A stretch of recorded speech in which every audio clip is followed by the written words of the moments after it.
Hello YouTube folks, hey, this is Paranormal Truth Seeker. Today I want to talk to you about angels, but before we get started, hey, do me a favor, like and subscribe this video and my channel. We're going to have a lot of different channels, cover a lot of different things. What I want to talk to you about today is angels. Now, the last video I did was over demons, and the parts that they play kind of sort of in people's lives, and from what I saw from my own personal experience. So your experiences may be different, so I'm sharing with you my experiences. There's tons and tons of these experiences out there. Some people believe in them, some people don't. All I'm sharing with you is my experience. Honestly, if you believe it, great. If you don't, no loss to me. But any case, so there's a lot of stories out there. We find them in the Bible. We find them in different places. A lot of religions believe in angels, so it's safe to say that the majority of people probably believe in them. Okay, so let me back up a little bit and tell you what happened.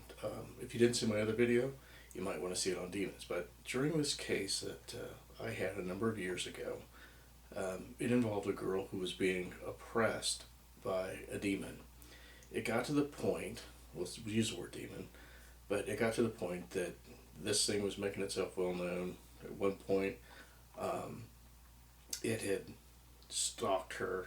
Supposedly started with a Ouija board, as I recall. Some people say that's foo-foo, but in any case, this is how the story goes. And so she's playing with a Ouija board, opens a door, we'll just say, and paranormal things begin to happen. It finally culminated with the mother when she realized that in South Texas, August, July time of year, this is almost 40 years ago, that your doors and windows shouldn't be found open at 3 o'clock in the morning or so, and so cold in your house that you can blow your breath and see it. And that was the deciding factor that something's wrong, we need to leave. But other things had happened. She would hear noises in her daughter's room when her daughter was gone, and different things. So over a period of time, psychiatrists had prescribed drugs and whatever. So I met the woman. She told me what was going on. I was very amateurish, we'll just say, at paranormal investigations. I was a teenager at the time, but I had read enough stories and different things and had my own paranormal experiences all my life at this point, for the most part. And so I told her I'd try to help her out. And so I knew a guy who was a pastor, he was a Lutheran pastor, and he had an NDE. And so he knew that this stuff was real. The way that he knew, his name was Pastor Kenning, the way that Pastor Kenning knew was that while he was dead for 15 minutes, there was an angel, he said, carrying him to the gates of heaven. And they flew over hell. This angel had him and flew over hell.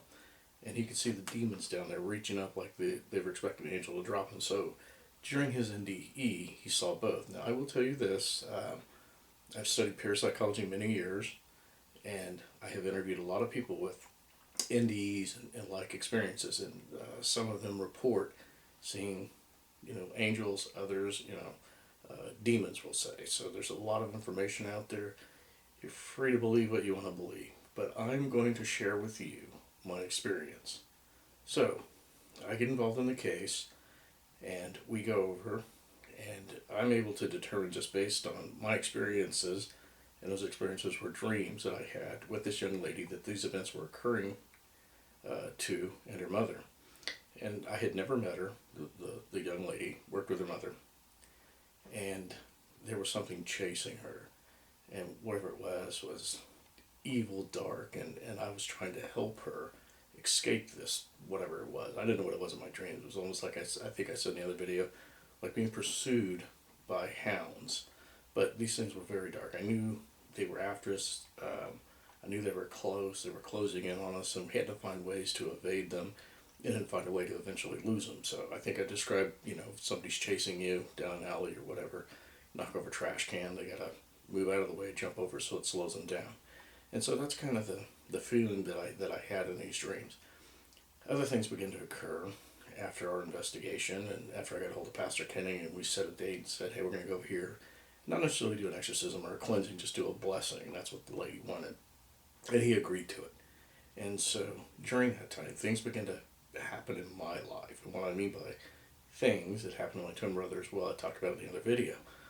These sounds would be heard in our room that weren't probably shouldn't have been there. Things moving. It was pretty dark in the room, so I couldn't see anything actually moving. But I would hear somebody breathing, very labored breathing, very rough, kind of scary, kind of like what you'd expect in a scary movie. So it was, and it kind of rumbled a little. Very strange. It scared me. We find our clock set 3 hours behind. Again, I'll cover this once again. A lot of times people say, the reason that the devil uses three, or these evil spirits, is because they're mocking God. Well, the Bible, again, I'm going to tell you, says that God is not going to be mocked. So what it is, again, I'll point out, we have God who is light and love and all good things, and, well, the other half that's all dark. And that's the difference. So daytime, nighttime. Get it? It's that plain. It's that simple. It has nothing to do with mocking the Trinity. God will not be mocked. So I'm glad I made that point. So you hear that a lot in the paranormal film.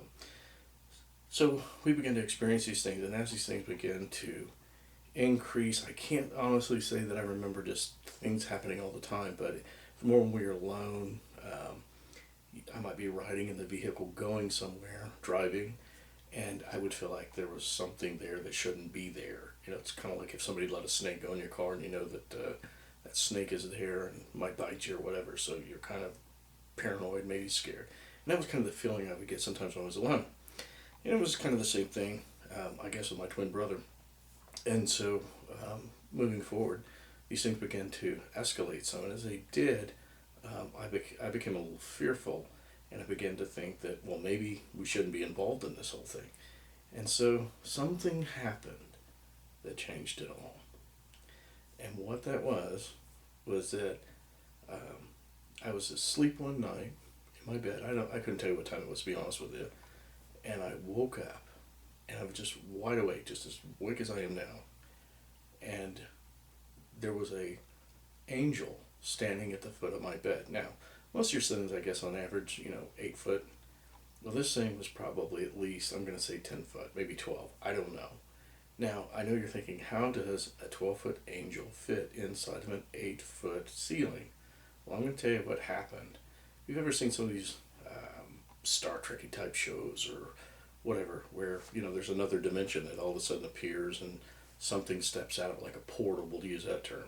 So we'll just say that this dimension portal was there, and it just like blacked out the ceiling, but it wasn't blacked out, it was just white, just this big glowing spot, and it went all the way to the floor. Now I couldn't see the floor because I kind of sat up in bed, and I wasn't set up far enough that I was leaning forward, so I couldn't see the end of the bed. So here he is sitting at the foot of the bed, and he greets me in the name of the Lord, and then he tells me that he's a servant.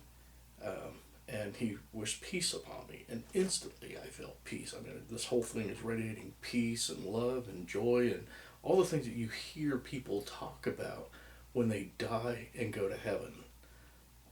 So he's standing there after he greets me, and he holds his hands out like this. And when he did, as he moved his hands, it had been a great magician trick, but all of a sudden this golden book appeared in his hands, and he read to me.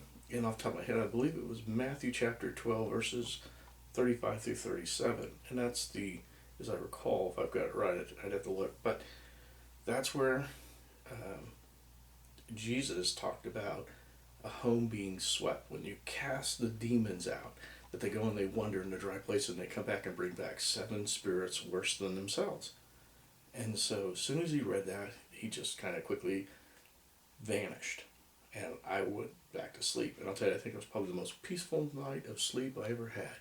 I mean, it was almost like he put me in a, I don't want to say trance, but whatever happened. So I woke up the next morning, and that verse just popped in my head, and the whole experience. And boy, I was excited. And I felt, all this peace. So I grabbed my Bible that I had sitting on my desk. And at that time, I didn't know the Bible very well. I mean, I know it well enough now. I can't tell you all the scripture and verse, but if I can tell you what's in there, what's not. I may not be able to tell you chapter and verse. But anyways, so I grabbed my Bible, and that verse just popped in my head. And so I turned right to it and read it, and it is exactly what that angel had said. And so I'm so excited. And I go to tell my brother, he's down the hall in his room, and at that time he had a guinea pig, so he's taking care of his guinea pig, and he's not even really appearing to be listening to me. He's got his back to me and just kind of nonchalant. He's doing whatever. And here I am all excited. And so I'm telling him the story. And when I get to the part about the book appearing, and he read, my brother blurted out the verse. So I stopped. I mean, I couldn't believe it. How does he know? And then he told me what happened. He said the angel appeared to him first, left his room, and he saw him walking down the hall toward my room. So the astounding thing about this is the fact that he knew that verse. So interesting enough, on our birthday, a while back, a few years, he gave me this Bible. And he gave me this little bookmarker that goes with it. But basically, he put in there that this is my own version of the Golden Book. And so what I can tell you, I can kind of read it to you. I have to grab my glasses real quick, give me just a sec. Haven't seen when you get older. But anyways, so basically, he said, happy birthday, faithful, and he gives her your birth. He said, the truth is contained within God's essential word. This is my favorite Bible verse. And he goes on, and then he talks about making sure we dedicate our lives to him. And he said, never forget what God has said. My favorite verses he gives us to us, and how he demonstrates those things to us. And he talks about God's plan. And he said, never forget this. Remember the angel with the golden book who Jesus sent to us many years ago. And he quotes that. And so this was the bookmarker that he gave me with that Bible. And so, you know, it's one of those things that can be pretty emotional when you really think about it. So, in the end, angels are meant to comfort us, protect us, lead us, direct us, many things. And so that was my experience with an angel. And I hope this inspires you some way. And I hope that when you're having bad times in your life, that maybe you remember this story. It's my story. It's not your story. But maybe you've had a story like this. Maybe you had an NDE where you saw an angel or heard somebody else tell a story. And so, anyways, I'm going to go ahead and end this video. Again, like and subscribe. I'm going to have more videos. I'm going to do one pretty soon about jinns. And if you don't know what jinns are, they're basically what is taught in the Islamic religion. We'll get more into exactly what they are and how a person that I knew was being oppressed by jinns, and I was able to help them. It wasn't me that really helped them. We'll just say higher power, like we just talked about, angels. So I want to thank you for watching this video. Again, if you have any comments or questions, feel free to put them in the comment section, and I'll answer it the best I can. Thank you for watching this video, and God bless.